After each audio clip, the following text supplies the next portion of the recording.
Umi Fas, saya dengar cerita bahwa Umi ini pernah lontang-lantung ya di Jakarta. Terus kemudian panjang cerita penderitaan di sini, tapi ada juga hal yang nanti saya akan tanyakan berkaitan dengan pengorbanan memberikan uang yang cuma segitu-gitunya untuk membayar kos orang lain. Nah, waktu di Jakarta ini bagaimana ceritanya kok bisa Umi lontang-lantung itu? Iya, jadi saya mencoba mengadu nasib di Jakarta, membawa uang yang terbatas gitu. Sudah bayar kosan di awal, ternyata 1 bulan kemudian belum mendapatkan pekerjaan. Gitu. Ini ijazah apa? Dengan ijazah apa ke Jakarta? SMA. SMA, oke. Karena Mau cari saya pekerjaan. Mau cari kerjaan. Setelah mencari pekerjaan belum dapat 1 bulan lamanya, maka tibalah waktunya saya membayar kosan, dan uang yang saya miliki saat itu hanya cukup untuk membayar kosan gitu. Jadi saya berpikir ya sudahlah, urusan makan urusan nanti siapa tahu hari ini saya dapat pekerjaan gitu kan. Jadi hari itu saya mau membayar kosan, ternyata Allah kirim seseorang untuk menguji saya. Allah hadirkan tetangga kosan, Pat, saya mau diusir yang punya kosan karena sudah telat lama. Dan kamu kan tahu saya baru habis ngelahirin. Ini perempuan ya berarti perempuan. Ya? Suami saya belum dapat pekerjaan, tolongin saya ya, gitu. Pinjemin saya buat bayar kosan. Hah? Saya punya uang cuma buat bayar kosan. Gitu. Tapi kalau beliau tidak ditolong, bukan hanya beliau yang akan kesulitan, karena baru habis melahirkan juga, ada bayi merah juga. Ada 2 nyawa, sedangkan saya hanya 1 nyawa. Gitu. Jadi menurut saya ini adalah ujian dari Allah, yang Allah ibaratnya tanya, dalam situasi kayak gini apakah kamu mau mementingkan dirimu atau tidak gitu. Baik, Allah maha baik kok, Allah pasti jagain saya. Jadi saya berikan uangnya, ini bukan pinjaman, saya bilang, nah doain aja saya nggak di sini lagi soalnya. Jadi ini uang terakhir ini ya? Uang terakhir. Terus? Uang terakhir, jadi saya berikan, saya berangkat gitu. Di perjalanan ada perasaan kayak gimana ya Jakarta tanpa tempat tinggal, tunawisma di Jakarta gitu kan. Saya akan ketemu dengan bahwa Jakarta itu kejam gitu kan. Nanti saya akan ketemu preman-preman mungkin kan dan sebagainya. Allah maha baik. Ya Allah, titip diri saya, jagain saya. Saya berjalan lontang-lantung, tibalah kaki saya di sebuah terminal gitu, sampai terminal. Malam pula gitu kan, gelap dan sebagainya. Tengah malam itu banyak yang aneh. Ini perempuan berhijab tengah malam di terminal ngapain? Kamu ngapain di sini? Nunggu teman bang gitu. Karena saya memilih bohong karena saya dengar gitu kalau di Jakarta sendirian itu lebih mengkhawatirkan kan gitu. Temannya belum datang, belum. Padahal saya masih bingung, saya mau kemana ini? Itu jalan lagi.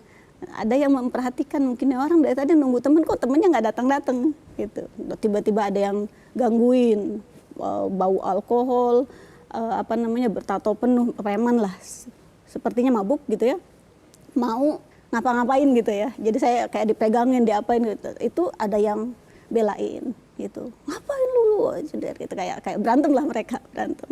Setelah itu samperin, lu nggak aman di sini, temen lu mana gitu.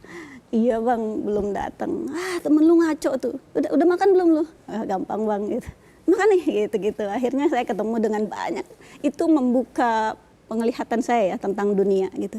Ya Allah, ternyata di balik tampilan orang yang tampaknya serem, itu bisa baik banget. Saya dilindungin oleh orang yang penuh tato dan bau alkohol juga sih, tapi tidak separah yang gangguin saya gitu. Itu saya merasa ya Allah baik banget bang gitu. Gue kasihan sama lu jangan lama-lama di sini gitu. Baik bang, nanti lalu saya kenalan dengan yang bekerja malam, berteman, saya diajak menginap gitu. Saya tinggal bersama beliau. Saya pernah ikut dengan ibu pemulung gitu dan sebagainya, saya belajar. Terus ketemu dengan orang yang bekerja di warnet. Udah lu kerja di sini aja, lu nggak jelas begitu, bahaya di Jakarta gitu.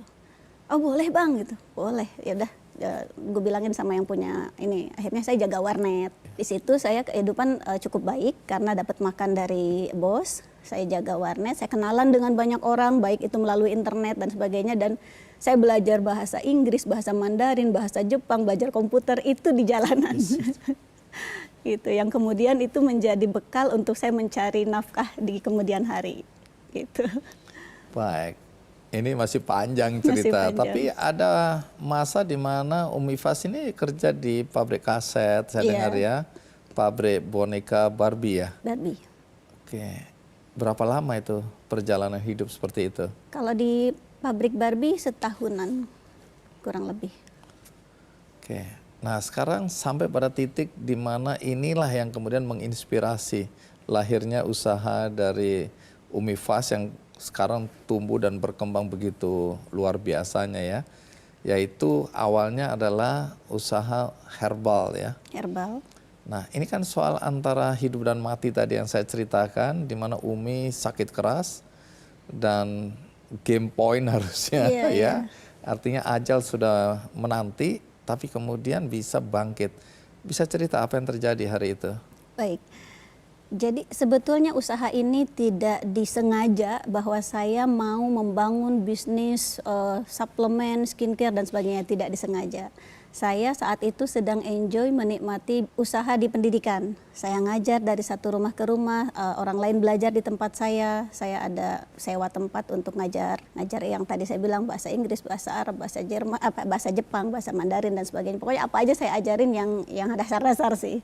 Kemudian Allah uji saya dengan sakit berat, mungkin kanker rahim stadium akhir gitu ya.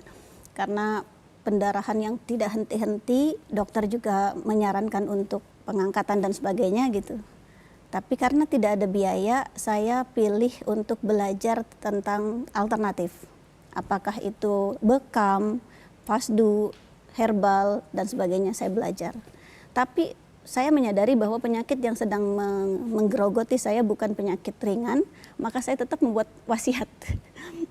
Saya membuat wasiat jika saya tidak ada. Saat itu saya punya anak 3. Oh ini sudah menikah ya? Sudah berkeluarga. Oke. Jadi wasiatnya apa? Wasiat ya kayak titip.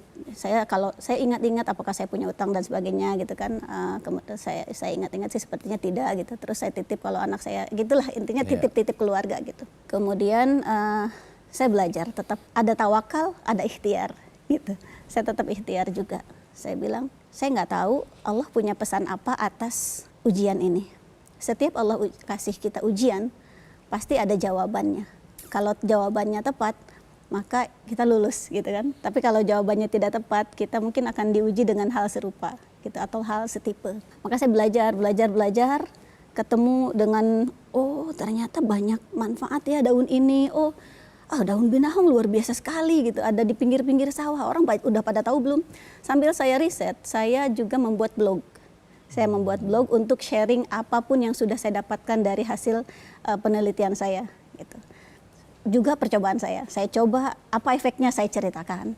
Saya minum daun binahong sekian lembar bla bla bla bla gitu. Ternyata efeknya saya bisa tidur enak dan besoknya saya merasa tubuh saya lebih fit. Gitu saya ceritakan. Saya cerita juga ketemu dengan yang namanya virgin coconut oil. 11 tahun yang lalu virgin coconut oil belum begitu booming.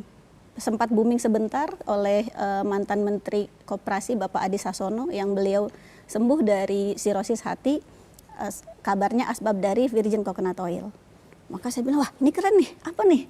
Kenapa bisa sekeren ini manfaatnya? Ternyata di dalamnya ada kandungan asam laurat di atas 50%.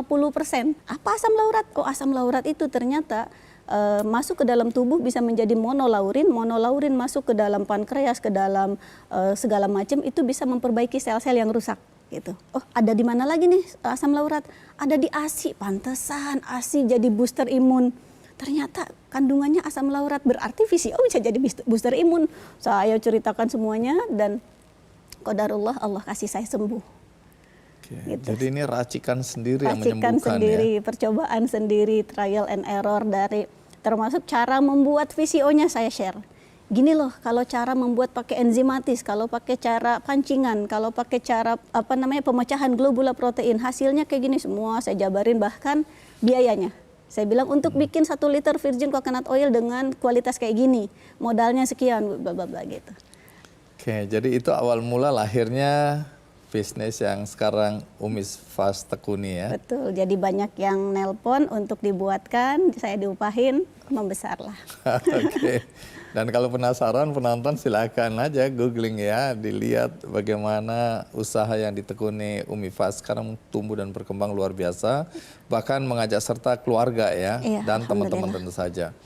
Nah, Umi, pengalaman hidup ini kemudian diceritakan dalam sebuah buku ya yang diterbitkan dan membuat ibunya Umi kaget-kaget pengalaman anak. Jadi selama ini orang tua tidak tahu. ibu nggak tahu. Iya, Jadi buku apa itu kalau boleh tahu? Saya tadi sempat lihat ini. buku Omset Miliar Tanpa Modal. Omset miliar tanpa modal. Itu judulnya menggoda ya. Tapi di sini ada cerita tentang pengalaman perjalanan hidup yang pahit itu. Iya, memang isinya adalah cerita bagaimana saya mencapai omset. Itu 2016 pertama kali saya dapat omset 1 miliaran gitu.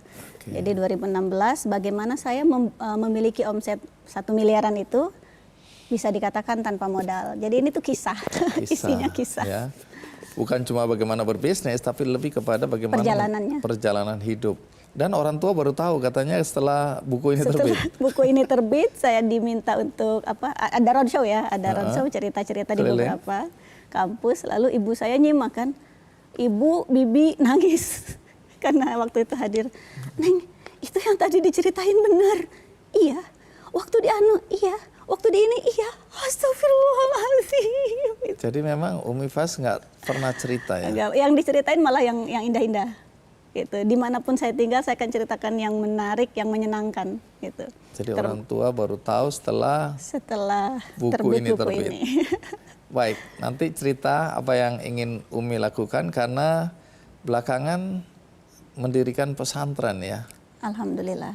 Karena pernah merasa tertolong atau ditolong melalui pesantren, sekarang ingin anak-anak yang juga mungkin punya pengalaman seperti Umi bisa dibantu melalui pesantren ya. Nanti Pesantren cerita itu mimpi sekeluarga sih. mimpi sekeluarga. Oke, jadi ini keluarga yang bermimpi punya pesantren.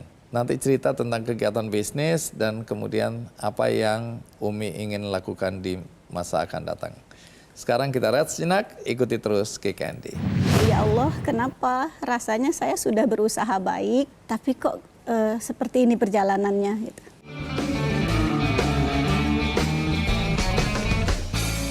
Jelajahi cara baru mendapatkan informasi. Download Metro TV Extend sekarang.